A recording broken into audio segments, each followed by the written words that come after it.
All right, so Shalom. I want to give all praise to Yahweh, Bahashim, Yahweh Shah, Bahashim, Rakakadash, Yahweh being the true Heavenly Father's name, Bahashim meaning in the name, and Yahweh Shah being the Heavenly Father's only begotten Son, who the world ignorantly calls Jesus Christ. I want to give double honors to the elder apostles of Great Millstone, and double honors to you brothers that's out there pushing the truth and sincere. I want to do a quick lesson on having heavy thoughts.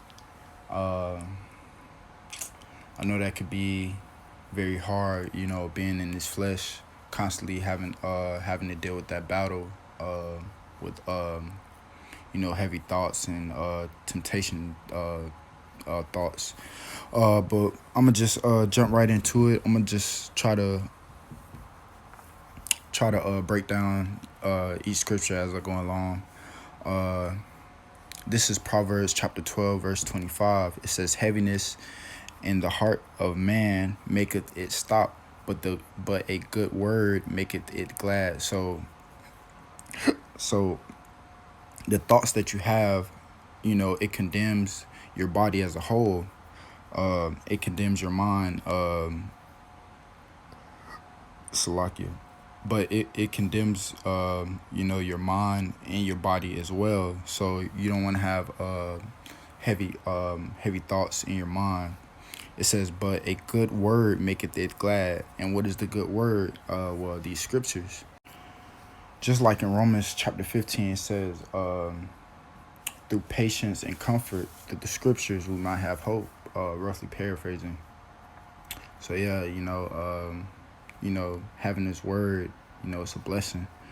From there, I'm gonna go to Second Esdras.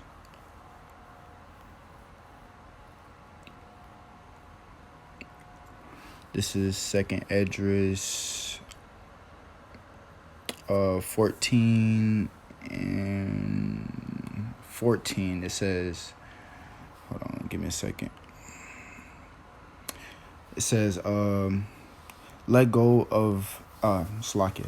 from the mortal thoughts, cast away the burdens of man, put off now the weak nature. Now, what it's saying is, cast off your natural thoughts, like your temptation, your lustful thoughts, all the heaviness that you get, them demons talking to you, playing with your mind, cast them away. It says put off now the weak nature. That's so that's what it's saying. It's saying put off the nature of Salakia, the nature of man.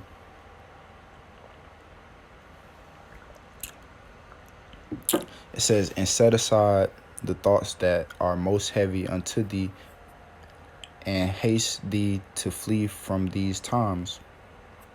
So we have to put aside like our mortal thoughts, our negative thoughts. We have to put those aside. Salakia, put those aside. And through the scriptures, it helps. You'll end up. Sometimes it's good to you cut yourself with these scriptures. It takes your mind off certain things. Let me see. Let me get to the next scripture. I'm gonna just go from scripture to scripture. I'm not trying to. I don't want to talk too much.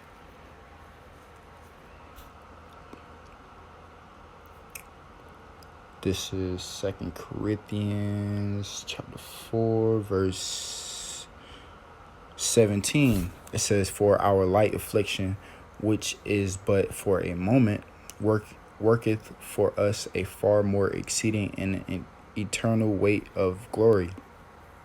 So what we're going through right now is light affliction. This is something something very light to other from other than from what we're going to experience, in the kingdom of heaven.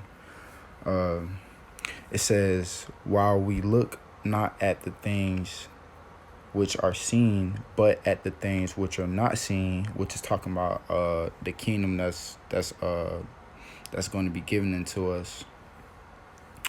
For the things which are seen are temporal. So everything that we're going through, is temporal. It's only but for a moment. Look at the times that we're in now. It's only for a short moment. The kingdom is around the corner. It says, but the things which are not seen are eternal. So we're going to inherit the kingdom forever. Like that's eternal. Everything right now is temporal. And you can think of it in the carnal sense, like certain feelings that you have, desires, like all that is temporal. Like you only do, certain desires and temptations, but for a very short time. So you can think of it like that as well. But what it's really talking about is that this life that we're living is only temporal. In the kingdom of heaven, everything is eternal.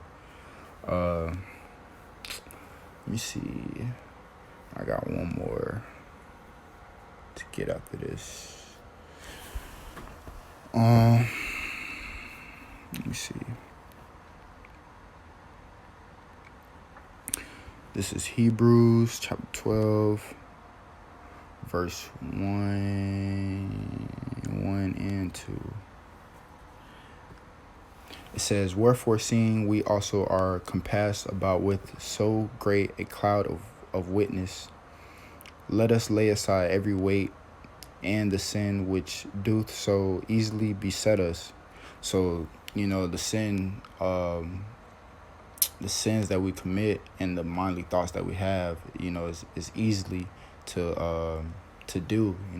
It's so simple to just easily it's so simple to give into sin.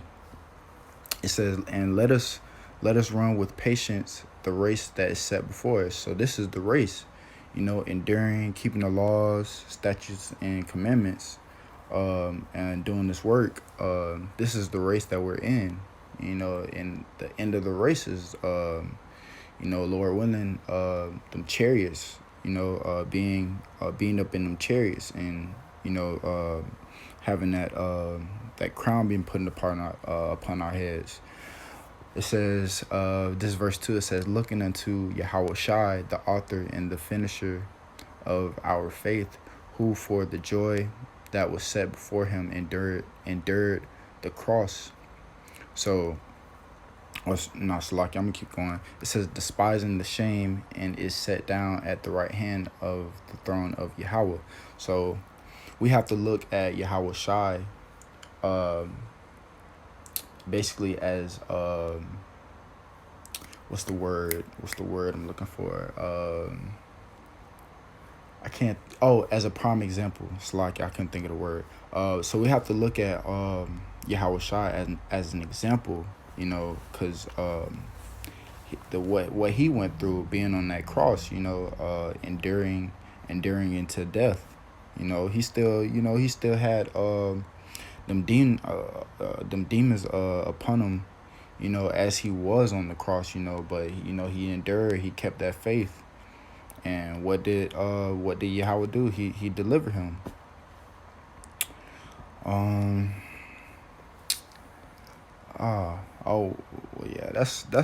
That's pretty much what I wanted to get. Just to lay aside, those thoughts that you have, that it's only temporal.